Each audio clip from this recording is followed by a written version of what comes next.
लगातार प्रयासों से प्रदेश ने पिछले 8 वर्षों में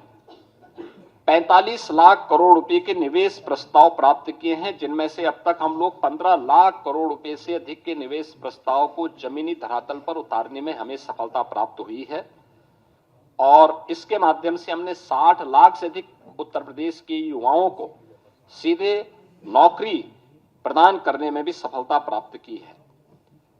हमने बजट में इस बार के बजट में 28,478 करोड़ और 31 लाख रुपए नई मदों के लिए हमने प्रावधानित किया है, जिसमें अवस्थापना विकास के लिए 1,79,131 करोड़ 4 लाख रुपए प्रस्तावित किया है, जो कुल बजट का 22% है। इसमें ऊर्जा क्षेत्र के लिए, सिंचाई के लिए, भारी और मध्यम उद्योग के लिए, नगर विकास के लिए, आवास एवं शहरी नियोजन के लिए और नागरिक उड्डयन के लिए यानी एयर कनेक्टिविटी को और बेहतर बनाने के लिए यह कदम बढ़ाए गए हैं। शिक्षा क्षेत्र में कुल बजट का उत्तर प्रदेश के अंदर शिक्षा के लिए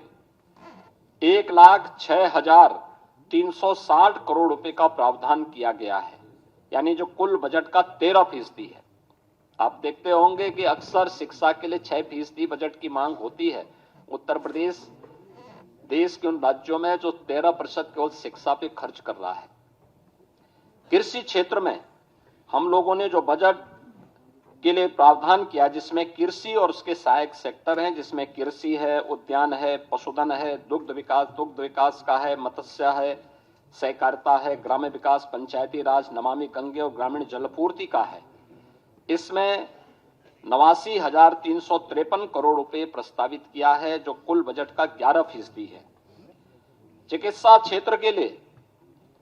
यह सेक्टर अत्यंत महत्वपूर्ण सेक्टर है और इसके लिए भी प्रदेश सरकार ने 50,550 करोड़ रुपए का प्रावधान किया है, जो कुल बजट का 6% है। इसी प्रकार से हम लोगों ने जो यूनियन बजट में जो अभी केंद्रीय बजट जो देश की संसद में अभी पारित हुआ है, इसमें प्रत्येक जनपद में कैंसर डे केयर सेंटर की घोषणा की गई है और इसके लिए उत्तर प्रदेश सरकार ने अपने प्रस्ताव को भी किया है और बजट में हमने उसके लिए आवश्यक धनराशि की व्यवस्था भी की है कि जिससे हर एक जनपद में हम एक पहले ही फेज में कैंसर रोगियों के लिए डे केयर सेंटर की स्थापना करने की दिशा में कदम बढ़ा सकें। या हम लोगों ने इस दिशा में आगे बढ़ाया है। मुझे बताते हुए प्रसन्नता है कि इस बजट में होमगार्ड, पीआरडी जवान, ग्राम चौकीदार, शिक्षा मित्र, बेसिक शिक्षा विभाग के अनुदेशक, आशा वर्कर, आंगनबाड़ी, एएनएम और संविदा से जुड़े हुए उन सभी कार्मिकों को जितने भी स्वच्छता के कार्यक्रम के साथ जुड़े हुए कार्मिक हैं, इन सभी कार्मिकों को हम लोगों ने अनिवार्य रूप से 5 लाख रुपए के आयुष्मान भारत का कवर हर वर्ष देने की एक बड़ी योजना को भी आज के इस बजट में उसका प्रावधान किया है और इसमें 5 लाख रुपए तक की उनको निःशुल्क स्वास्थ्य की सुविधा उत्तर प्रदेश में मुख्यमंत्री जन आरोग्य योजना के माध्यम से देने की घोषणा इसमें की गई है। मुझे बताते हुए प्रसन्नता है कि समाज कल्याण विभाग के लिए बजट में 35,863 करोड़ रुपए की व्यवस्था की गई है, जिसमें अनुसूचित जाति, जनजाति, पिछड़ा वर्ग, दिव्यांगजन सशक्तिकरण, महिला और बाल विकास के लिए यह धनराशि उपयोग में आएगी। छात्रवृत्ति के लिए 4,720 करोड़ रुपए की व्यवस्था की गई है और निर्धन व्यक्तियों की पुत्रियों की शादी के लिए 900 करोड़ रुपए की व्यवस्था और सामाजिक पेंशन के लिए जो व्यवस्था की जाती है उसमें 13,448 करोड़ रुपए का प्रावधान इसमें किया गया है। मित्रों, इंफ्रास्ट्रक्चर के लिए अब उत्तर प्रदेश अपने एक सुदृढ़ रेवेन्यू सरप्लस स्टेट के माध्यम से बीमारू राज्य नहीं है। ये डबल इंजन की सरकार ने 8 वर्ष में जो सामूहिक रूप से प्रयास आगे बढ़ाए थे, आज उसका परिणाम है कि हम भारत की डेवलपमेंट में ग्रोथ इंजन की भूमिका के रूप में एक प्रगतिशील राज्य के रूप में आगे बढ़े हैं। इस बार हमने बजट में 4 नए एक्सप्रेसवे की भी घोषणा की है, जिसमें आगरा लखनऊ एक्सप्रेसवे से गंगा एक्सप्रेसवे से आगरा लखनऊ एक्सप्रेसवे तक, यानी बाया हरदोई फर्रुखाबाद तक, इसको हम लोगों ने एक तो इसके लिए बजट का प्रावधान किया है। दूसरा, गंगा एक्सप्रेसवे को प्रयागराज से मिर्जापुर, वाराणसी,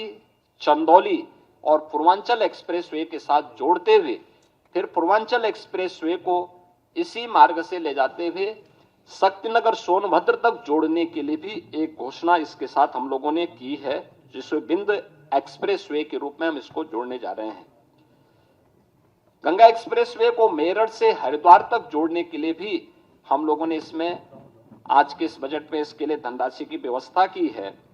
और गंगा एक्सप्रेसवे को ही हम लोगों ने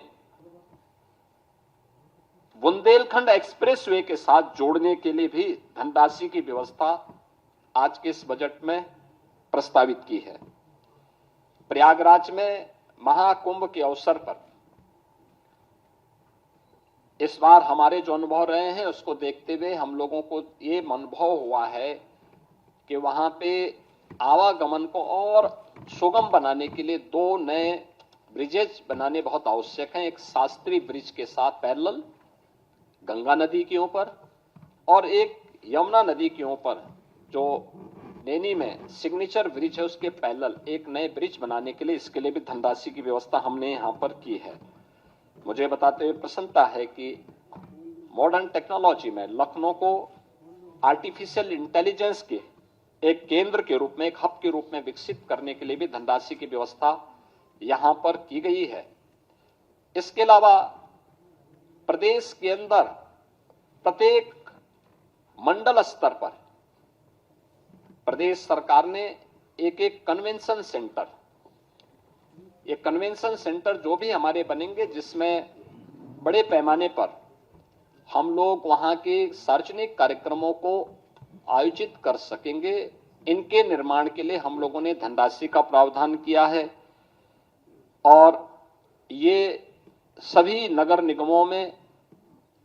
खासतौर पर प्रदेश के अंदर सभी नगर निगमों में और खासतौर पर उन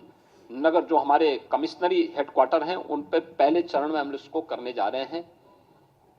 प्रत्येक ग्राम पंचायत में एक उत्सव भवन बनाने के कार्यक्रम को भी